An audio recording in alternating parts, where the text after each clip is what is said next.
প্রচুরক শ্রেণী হচ্ছে এখানে গণসংখ্যা যেটা সবচেয়ে বেশি, এটাই হলো প্রচুরক শ্রেণী। তাহলে এখানে গণসংখ্যা সবচেয়ে বেশি কোনটা? এই 8। তাহলে এটা হলো এই শ্রেণীতে, এটাকে প্রচুরক শ্রেণী আমরা ধরে নিব। তাহলে এই শ্রেণীর নিম্ন সীমা। আসসালামু আলাইকুম প্রিয় শিক্ষার্থী, আমি মোহাম্মদ আমিনুল ইসলাম তোমাদের আবারও অনলাইন ক্লাসে একটু স্বাগতম জানাচ্ছি। আজকে আমি যে ক্লাসটা তোমাদের জন্য নিব সেটা হচ্ছে সামনে এসএসসি এবং দাখিল পরীক্ষার জন্য খুবই গুরুত্বপূর্ণ, এবং যেখান থেকে প্রত্যেকবারই 10 মার্কের প্রশ্ন কমন থাকে। এই অনুশীলনের প্রশ্ন অবশ্যই একটা না একটা থাকবেই। তো প্রিয় শিক্ষার্থী, তোমরা অবশ্যই মনোযোগ সহকারে সম্পূর্ণ ক্লাস দেখবে এবং বোঝার চেষ্টা করবে। তো গত ক্লাসে আমি সংক্ষিপ্ত পদ্ধতিতে কীভাবে গড় নির্ণয় করতে হয় সেটা নিয়ে আলোচনা করেছিলাম। আজকে আমি মধ্যক নিয়ে আলোচনা করব। তো প্রিয় শিক্ষার্থী দেখো, তো মধ্যক নির্ণয় করতে গেলে সাধারণত আমার বের করে নিতে হবে ক্রমযোজিত গণসংখ্যা। এখানে আমাদের শ্রেণীব্যাপ্তি এবং গণসংখ্যা দেওয়া থাকবে, শুধু ক্রমযোজিত গণসংখ্যা বের করে নিতে হবে। তো ক্রমযোজিত গণসংখ্যা বের করার নিয়মটা হচ্ছে যে প্রথমে গণসংখ্যা যেটা থাকবে সেটা প্রথম লাইনে তাই হবে, যা আছে তাই হবে। এরপরে এই পরের লাইনে হবে এই গণসংখ্যার সাথে পরের ক্রমযোজিত গণসংখ্যার সাথে পরের গণসংখ্যা যোগ, অর্থাৎ এখানে হবে 8 যোগ 7 সমান 15। তাহলে নিশ্চয় এরপরে কি হবে তোমরা বুঝতে পেরেছ যে 15 যোগ 1 16। এরপরে বলো তোমরা দেখি, তাহলে 16 যোগ 3 সমান 19। এরপরে নিশ্চয় 19 যোগ 1 সমান 20। নিশ্চয়ই তোমরা বুঝতে পেরেছ কীভাবে আমরা ক্রমযোজিত গণসংখ্যা বের করলাম। এখানে n সমান হচ্ছে 20। তো এখন মধ্যকের সূত্রটা কি নিশ্চয়ই তোমরা জানো, যে মধ্যক সমান L plus n/2 minus FC গুণন H ডিভাইডেড FM। তো প্রিয় শিক্ষার্থী দেখো, এখানে যদি আমরা মধ্যকটা বের করতে যাই তাহলে আমাদের প্রয়োজন হবে L, প্রয়োজন হবে n/2 এবং FCর মান এবং H এবং FM এর মান। তো আমরা এখানে L এর মান বের করার জন্য প্রথমে আমাদের মধ্যক শ্রেণীর অবস্থানটা নির্ণয় করতে হবে। তো মধ্যক শ্রেণীর অবস্থানের জন্য আমরা প্রথমে কি করব, যে n/2 সমান n এর মান হচ্ছে 20 ভাগ 2 সমান 10। তাহলে 10তম পদের অবস্থান কোথায় আমরা একটু খেয়াল করি। তাহলে 1 থেকে 7 আছে এর মধ্যে, 15 তার মানে 8 থেকে 15 এর মধ্যে অবস্থান, তাহলে নিশ্চয়ই 10টা এই 15-এর মধ্যে অবস্থান করতেছে।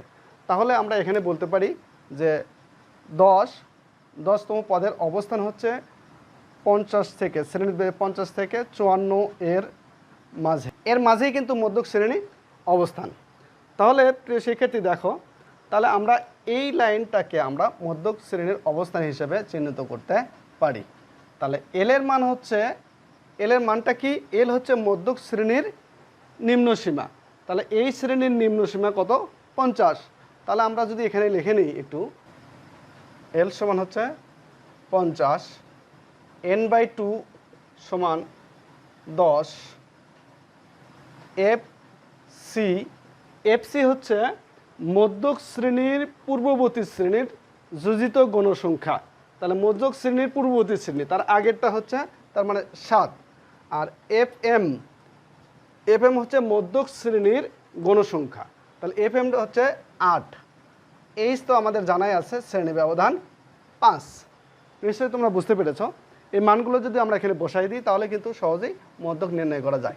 দেখো, আমরা মান বসিয়ে দিলাম। L এর মান 50 প্লাস n/2 সমান 10, FCর মান হচ্ছে 7, H এর মান 5 এবং FM এর মান হচ্ছে 8। তাহলে দেখো 50 যোগ, এটা বিয়োগ করলে হচ্ছে 3, উপরে 5, নিচে হচ্ছে 8।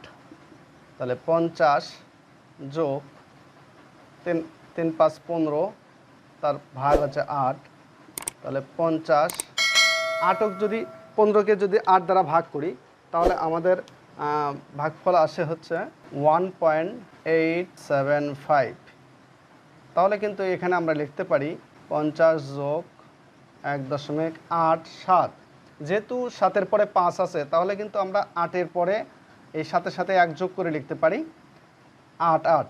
তাহলে 50 এর সাথে যদি আমরা এটা 1 পয়েন্ট যোগ করি তাহলে কত হয় 51.88। এটাই হলো আমাদের মধ্যক। নিশ্চয়ই তোমরা বুঝতে পেরেছ আসলে মধ্যক কত হলো। এরপর আমরা প্রচুরক নিয়ে আলোচনা করব। সমান L প্লাস F1